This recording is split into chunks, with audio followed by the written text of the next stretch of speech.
സ്വാഗതം. ഇന്ന് നമുക്കൊരു കൂൺ തോരനായാലോ? ഇതെൻ്റെ അമ്മയുടെ റെസിപ്പിയാണ് കേട്ടോ. എല്ലാവരും ട്രൈ ചെയ്ത് നോക്കണേ. ഇതിനായി 200 ഗ്രാം കൂൺ എടുക്കുക. ഏത് കൂണായാലും മതി. കഴുകി വെള്ളം വാരാൻ വെച്ചതിന് ശേഷം അരിഞ്ഞ് എടുക്കുക.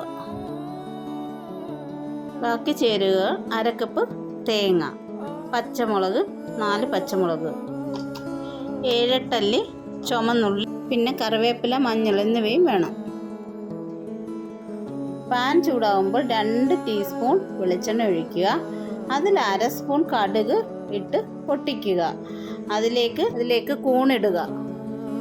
ഇത് അടുപ്പിൽ വെച്ച് ഒരു പകുതി വേഗം ആകുമ്പോൾ ബാക്കി ചേരുവകളായ അരിഞ്ഞു വെച്ച ചുവന്നുള്ളി ഇടുക.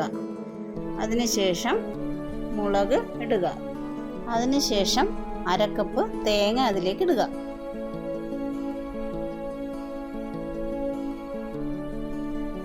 ഇതിലേക്ക് 2 തണ്ട് കറിവേപ്പില ഇടുക.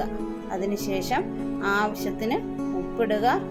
മഞ്ഞൾ 1/4 ടീസ്പൂൺ മഞ്ഞളും കൂടെ ഇട്ട് വേവിക്കുക.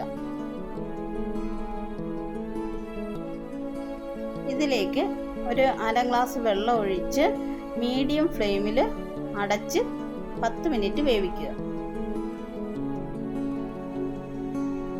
ഇടയ്ക്ക് മൂടി തുറന്ന് ഇളക്കി കൊടുക്കണം. അതിനുശേഷം വീണ്ടും അടച്ചു വെക്കുക. 10 മിനിറ്റിന് ശേഷം കൂൺ തോരൻ വെന്തോ എന്ന് നോക്കുക. അപ്പോഴത്തേക്കും അത് റെഡിയായി കാണും. സ്വാദിഷ്ടമായ കൂൺ തോരൻ റെഡി. ഇത് വളരെ സിമ്പിൾ റെസിപ്പി ആണെങ്കിലും നല്ല ടേസ്റ്റാണ് കേട്ടോ. നിങ്ങൾ എല്ലാവരും ട്രൈ ചെയ്ത് നോക്കണം.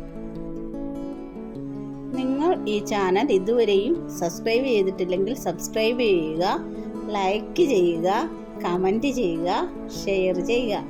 Thanks for watching.